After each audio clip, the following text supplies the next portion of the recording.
आज हम बात करने वाले हैं सनड्रेक्स ऑयल कंपनी की। और इसके जो आंकड़े हैं वो देखकर लगता है कि कंपनी एक रॉकेट की तरह उड़ रही है। बिल्कुल। बिक्री 3 गुना से ज्यादा और मुनाफा तो 10 गुना से भी ऊपर। हाँ, वो भी सिर्फ 2 साल में। जी। तो आज का बड़ा सवाल यही है कि क्या ये रॉकेट मतलब सच में चांद तक जाएगा या फिर कहीं बीच रास्ते में इसका ईंधन खत्म हो जाएगा। और एक निवेशक के तौर पर हमें यही समझना है। चलिए तो फिर शुरू करते हैं। कंपनी का बिजनेस मॉडल काफी सीधा सा है। ये लुब्रिकेंट्स, ग्रीस और दूसरे इंडस्ट्रियल प्रोडक्ट्स बनाती है। और ये B2B और B2C मतलब बड़ी कंपनियों और आम ग्राहकों दोनों को बेचते हैं।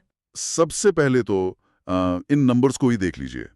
वित्तीय वर्ष 23 में जो रेवेन्यू करीब 27 करोड़ था, वो वित्त वर्ष 25 तक मतलब लेटेस्ट आंकड़ों में 67 करोड़ को भी पार कर गया। और मुनाफा वो तो कमाली है, 40 लाख से बढ़कर सीधे 5.44 करोड़। ग्रोथ तो शानदार है, इसमें कोई शक नहीं। लेकिन देखिए, जब भी कोई गाड़ी बहुत तेज भागती है ना, तो ये देखना जरूरी हो जाता है कि उसके पहिए कितने मजबूत हैं। सही बात है। यहाँ एक दिलचस्प बात यह है कि कंपनी की जो कुल बिक्री है उसका लगभग 34% हिस्सा, 1 मिनट, 34%? हाँ 34%, सिर्फ टॉप 5 ग्राहकों से आता है। सिर्फ 5 ग्राहकों से? मतलब कंपनी की 1/3 से ज्यादा कमाई सिर्फ 5 क्लाइंट्स पर टिकी है। जी, एक भी ग्राहक गया तो बिजनेस पर सीधा असर पड़ेगा। ये तो काफी बड़ा रिस्क है। और ये तो सिर्फ ग्राहकों की बात है।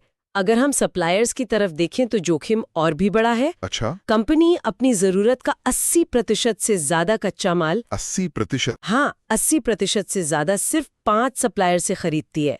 अगर इनमें से किसी एक ने भी सप्लाई रोक दी तो आप सोचिए क्या होगा। तब तो फैक्ट्री पर ताला लगने की नौबत आ सकती है। ये तो वाकई एक बड़ा रेड फ्लैग है। बिल्कुल। लेकिन कंपनी के पक्ष में भी कुछ मजबूत बातें हैं, जैसे उनकी लोकेशन। हाँ, वो हल्दिया रिफाइनरी वाली बात। एग्जैक्टली।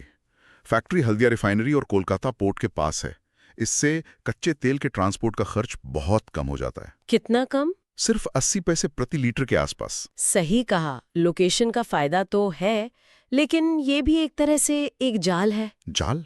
वो कैसे? इसी लोकेशन की वजह से उनकी लगभग 90% कमाई सिर्फ पश्चिम बंगाल से होती है। ओह, मतलब अगर उस एक राज्य में कोई आर्थिक सुस्ती आई या कोई और गड़बड़ हुई तो कंपनी का पूरा बिजनेस हिल जाएगा। ये एक तरह का भौगोलिक जोखिम है। ठीक है, ये निर्भरता वाली बात समझ में आ गई।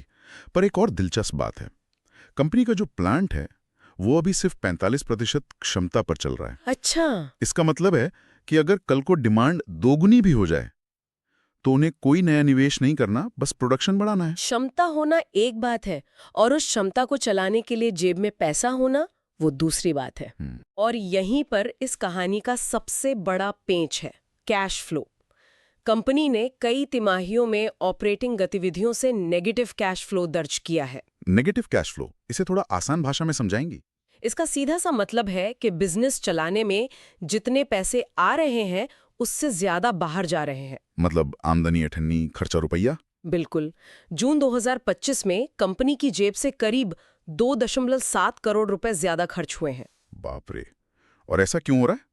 इसकी एक बड़ी वजह है ट्रेड रिसीवेबल्स का बढ़ना। ट्रेड रिसीवेबल्स यानी बाजार में जो पैसा फंसा हुआ है वो? एग्जैक्टली। इसे ऐसे समझिए कि आपका आधा से ज्यादा माल उधारी पर बिका हुआ है।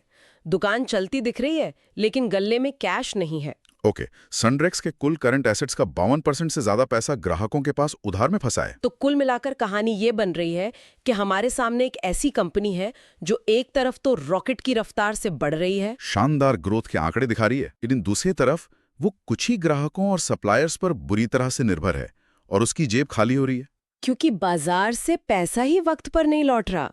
तो एक निवेशक के लिए सबसे बड़ा सवाल क्या है यहाँ पर? सवाल ये है कि क्या कंपनी की ये तेज ग्रोथ सिर्फ एक भ्रम है जो उसके कमजोर कैश मैनेजमेंट और इस भारी निर्भरता को छिपा रहा है।